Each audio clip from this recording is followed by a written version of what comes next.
and I was quite happy for him when he was ordained. Mm-hmm. Yeah, Don, maybe you need a website.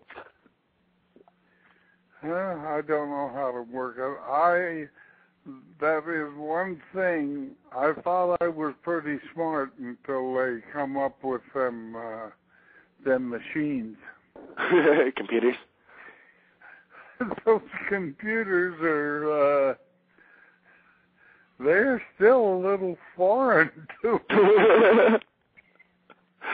Not everybody can figure it out. I know a lot of wrestlers that can't use computers. And you know, with the things that I've done, with the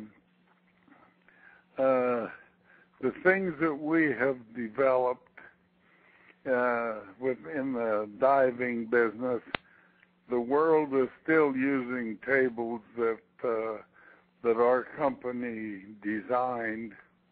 Oh, wow. And, you know, and the things that the underwater stuff with the submarines and everything else, I didn't have a lot of trouble with that because I understood physics.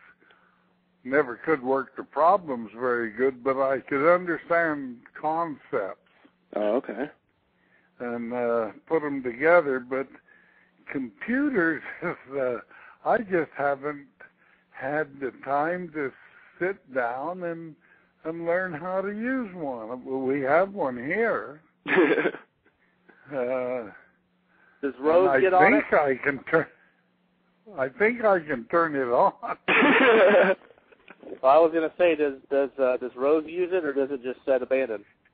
No, Rose uses it mostly.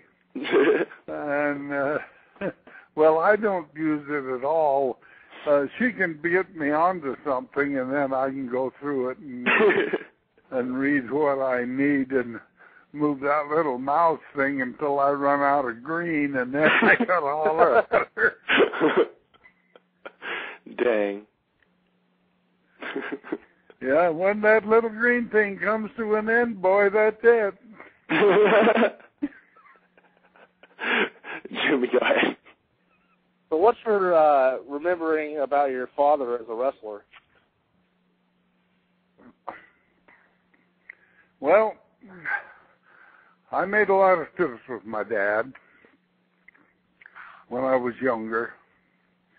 I spent a year with him when I was 5 in Los Angeles. That's when I got that little bit of stuff in with our gang comedies.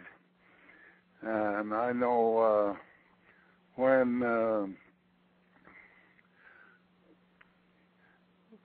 when I was very young, that's when I got to know Mike Mazurki. I was 5 years old when I first met him. And I remember I was in the studio with Shirley Temple when I was 5. I don't know. I'm getting sort of lost. I start thinking about things and then I forget I'm talking. No problem. That's what happens when you get in your early 20s. What are you about, Don, you about 24, 25 years old? That's what I feel like, except in the mornings and all day. About 1% of the time, you're saying? Hey? Yeah. Well, I'm,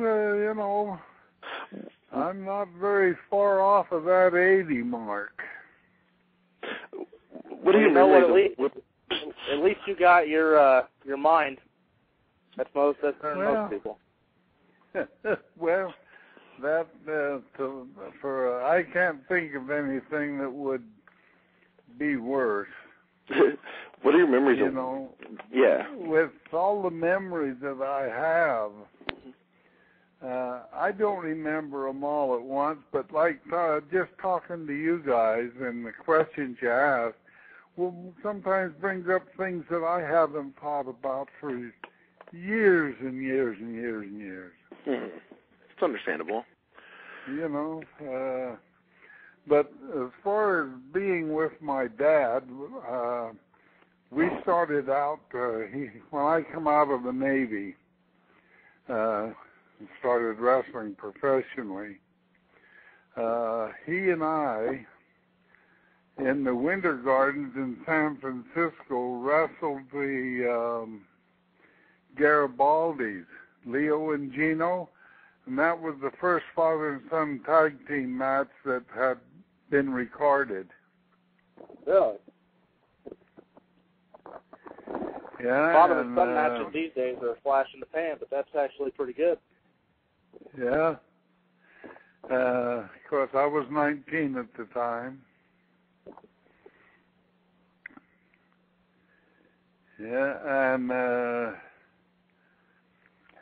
then when that year in 1951, Dad and I was wrestling in Denver, and then he went back to Salt Lake, and I went to New York, and I wrestled Mick Roberts on the first TV show that went live coast to coast. I was on the first match with Mick Roberts, so I have that distinction. I was the first broadcast that went coast to coast. Wow. Big honor. Yeah. That's incredible. It was a long time ago.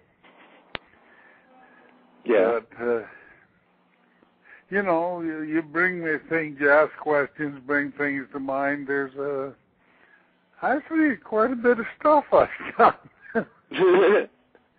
What are your memories of Whipper Billy Watson? Yeah, I remember Billy. I wrestled in Toronto off and on several different occasions. I used to live down in